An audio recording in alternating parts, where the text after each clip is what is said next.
ধুলার মাঝে না যদি দেয় পা, তাহলে পায়ে ধুলো তো লাগে না। কহিল রাজা, সে কথা বড় খাঁটি, কিন্তু মোর হয়েছে মনে সন্দেহ। মাটির ভয়ে রাজ্য হবে মাটি, দিবস রাতি রহিলে আমি বন্ধ। কি সুন্দর কবিতা! রবি ঠাকুরের জুতো আবিষ্কার কবিতা। তো এই কবিতায় একটা লাইন লক্ষ্য করুন, মাটির ভয়ে রাজ্য হবে মাটি। মাটি শব্দটা এই বাক্যে দুবার ব্যবহার করা হয়েছে। প্রথম মাটির ভয়ে অর্থাৎ ধুলো বা কাদা অর্থে মাটিকে শব্দটাকে ব্যবহার করা হয়েছে। আর রাজ্য হবে মাটি অর্থাৎ রাজ্য ক্ষতি হবে, ক্ষতি অর্থে এই মাটি শব্দটা ব্যবহার করা হয়েছে। তাহলে একটা মাটি শব্দ আমরা এক বাক্যে ভিন্ন অর্থে ব্যবহার করলাম। এই ধরনের শব্দকে আমরা কবিতার ভাষায় বলি যমক। যারা কবিতা লেখেন তাদের কাছে শব্দ অলংকার একটা বিশেষ স্থান অধিকার করেছে। যত সুন্দর শব্দ অলংকারে একটা কবিতাকে সুন্দরভাবে সাজিয়ে তোলা যায়, তত কবিতা সুন্দরতম হয়ে ওঠে। এই শব্দ অলংকারকে আমরা 5 ভাগে ভাগ করি। আগের দিন বলেছিলাম যে শব্দ অলংকারের 5টা ভাগ হলো অনুপ্রাস 1 নম্বর, 2 নম্বর যমক, 3 নম্বর শ্লেষ, 4 নম্বর বক্রোক্তি, 5 নম্বর পুনরুক্ত বদভ্যাস। তো গত ভিডিওয়ে অনুপ্রাস সম্পর্কে আমি বিস্তারিত আলোচনা করেছি। যারা দেখেননি, কোনো একটা সময় অনুপ্রাস কী, কীভাবে কবিতাকে সুন্দর করে তোলে, সেই বিষয়ে অনুপ্রাস সম্পর্কে জানার জন্য আগের ভিডিওটা দেখে নিতে পারেন। এখন আমি যমক সম্পর্কে বলছি। তাহলে যমক হলো কি না, একই শব্দ একটা বাক্যে দুবার ব্যবহার হবে কিন্তু ভিন্ন অর্থ। যেমন একটা উদাহরণ দিচ্ছি, ভারত ভারত খ্যাত আপনার গুণে। প্রথম ভারত শব্দটা একজন বিখ্যাত ব্যক্তি, যিনি কবিতা লেখেন, নামকরা লোক। দ্বিতীয় ভারত শব্দটা হচ্ছে ভারতবর্ষ বা ইন্ডিয়া বলতে বোঝানো হচ্ছে। তাহলে ভারত ভারত খ্যাত, এই যে দুবার ভারত ব্যবহার হলো, এইটা হলো যমক। আরেকটা উদাহরণ দিলে আরও পরিষ্কার হবে, রক্ত মাখা অস্ত্র হাতে যত রক্ত আঁখি। এই লাইনে দেখুন রক্ত শব্দটা দুবার ব্যবহার হয়েছে। প্রথম রক্ত হচ্ছে রক্ত মাখা অস্ত্র, অর্থাৎ এই রক্ত শব্দটা ব্লাড হিসাবে, ব্লাড অর্থাৎ রক্ত হিসাবে ব্যবহার করা হয়েছে অর্থ হিসাবে। দ্বিতীয় রক্ত আঁখি অর্থাৎ চোখ লাল রক্তের মতো, রাগ অর্থে এই রক্ত শব্দটাকে ব্যবহার করা হয়েছে। তাহলে আমরা একই বাক্যে রক্ত শব্দটাকে দুবার ব্যবহার করা হলো এবং ভিন্ন অর্থে। তাহলে এই যে যমক, এটা আমরা প্রথমত দুটো ভাগ করছি, একটা অবস্থান ভেদে আর একটা অর্থ অনুসারে। তাহলে অবস্থান ভেদে এই যমককে আমরা আপাতত 4টে ভাগে ভাগ করি। একটা হচ্ছে আদ্য যমজ, অর্থাৎ শব্দের শুরুতে ব্যবহার। 2 নম্বরটা হচ্ছে মধ্য যমজ, অর্থাৎ বাক্যের মাঝখানে ব্যবহার। 3 নম্বরটা হচ্ছে অন্ত যমজ, অর্থাৎ বাক্যের শেষে ব্যবহার। আর 4 নম্বর হচ্ছে সর্বযমজ, অর্থাৎ পুরো বাক্যটাই যমক। তাহলে উদাহরণ দিলে আরও পরিষ্কার হবে। আদ্য যমজ মানে শুরুতে যমজ। কি, কীর্তিবাস কীর্তিবাস কবি বঙ্গের অলঙ্কার।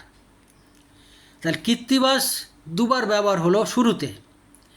প্রথম কৃত্তিবাস বলতে যিনি কৃত্তিবাস ওঝা, অর্থাৎ বাল্মীকির সংস্কৃত রামায়ণকে যিনি বাংলা ভাষায় রূপান্তরিত করেছেন, কৃত্তিবাস ওঝা, সেই অর্থে কৃত্তিবাস কথাটা ব্যবহার হলো। পরের কৃত্তিবাস, কৃত্তিবাস কবি বঙ্গের অলঙ্কার।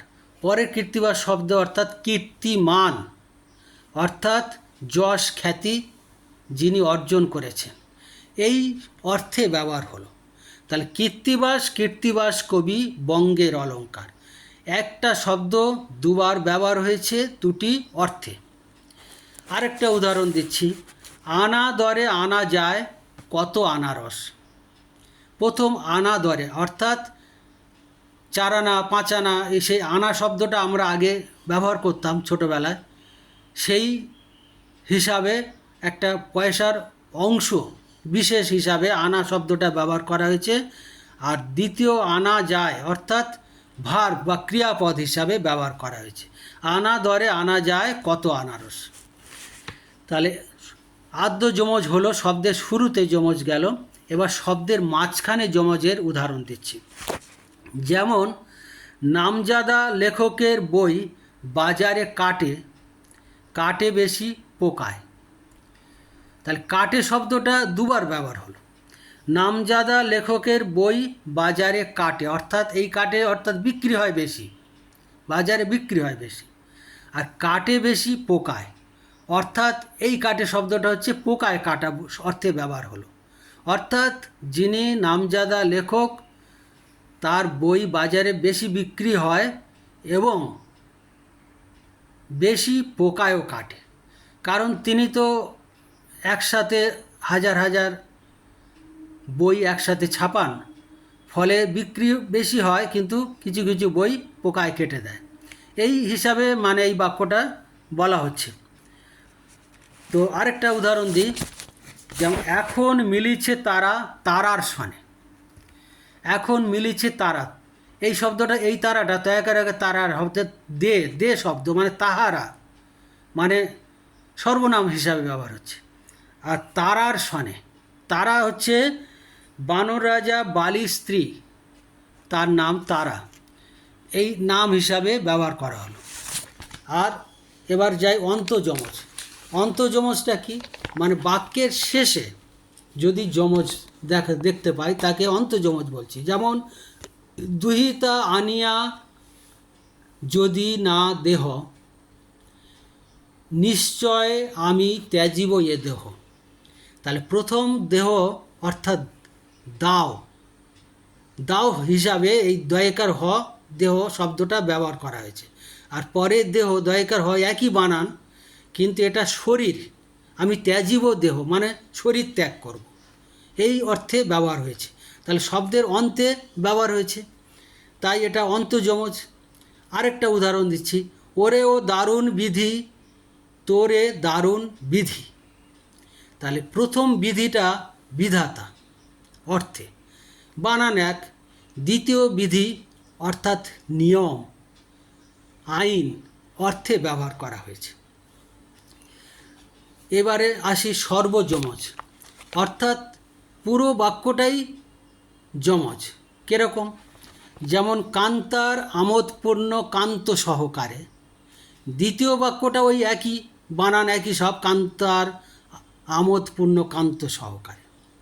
তাহলে প্রথম বাক্যে কান্তার শব্দটার অর্থ যদি আমি বনভূমি ধরি, আর কান্ত শব্দের অর্থ যদি সুন্দর বা বসন্ত ধরি, তাহলে প্রথম বাক্য কান্তার আমোদপূর্ণ কান্ত সহকারে, অর্থাৎ বনভূমি বসন্তের মতো সৌরভময়।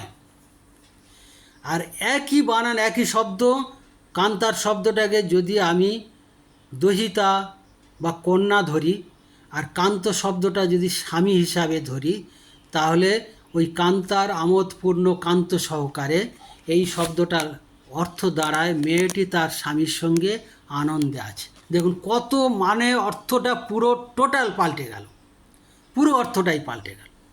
তাহলে এটা হলো সর্বযমজের উদাহরণ। আর আমরা অর্থভেদে বলেছিলাম যে প্রথম অবস্থান ভেদে হয়ে গেল আমার তিনটে অবস্থান, বাক্যের প্রথমে, বাক্যের মাঝে, বাক্যের শেষে এবং সর্বজমজ। এই মানে অবস্থান ভেদে আমি ইতিপূর্বে আলোচনা করলাম। এবারে অর্থভেদে, অর্থভেদেকে আমরা দুটো ভাগে ভাগ করছি, একটা সার্থক যমজ, একটা নিরর্থক যমজ। তাহলে সার্থক যমজটা হচ্ছে কি না, ওই আগের একটা উদাহরণ দিয়েছিলাম, ভারত ভারত খ্যাত আপনার গুণে। এই ভারত একজন নাম, আর একটা ভারত হচ্ছে ইন্ডিয়া। এটা হচ্ছে সম্পূর্ণ সার্থক হিসাবে ব্যবহার করা হয়েছে, দুটো অর্থ ভিন্ন, এই জন্য এটা সার্থক যমজ। আর নিরর্থক যমজ হলো কি না, যে যমজের দুটো শব্দ একটার অর্থ থাকবে আরেকটার অর্থ থাকবে না, সেটাই হলো নিরর্থক যমজ। যেমন শেফালি রায়ের সঙ্গে আমার এক ফালিও পরিচয় নেই। তাহলে সে ফালি, এই ফালি শব্দটা আর এক ফালিও, এই এক ফালি মানে এর অর্থ পাচ্ছি মানে এক টুকরো, এক ফালি বলতে এক টুকরো, ফালি, এক ফালি। আর শেফালি, শেফালির এই ফালির কোনো অর্থ আছে? কোনো অর্থ নেই। তাহলে এটা আমরা নিরর্থক যমজ হিসাবে ব্যবহার করলাম। তাহলে যমজ আমরা আজকের আলোচনা করলাম, আশা করি আপনাদের খুব ভালো লেগেছে। তো পরের ভিডিওয়ে যদি আপনারা সঙ্গে থাকেন নিশ্চয়ই জানতে পারবেন, শ্লেষ নিয়ে আলোচনা করব, বক্রোক্তি নিয়ে আলোচনা করব, পুনরুক্ত বদভ্যাস নিয়ে আলোচনা করব, এবং উপমা, যেটা কবিতার ভীষণ সুন্দর লাগে, যেমন চাঁদের মতো সুন্দর।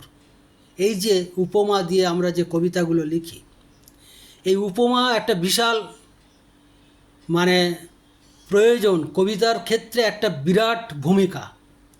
সেগুলো পরের ভিডিওয়ে আমি আলোচনা করব। সঙ্গে থাকুন, ভালো থাকুন। নমস্কার।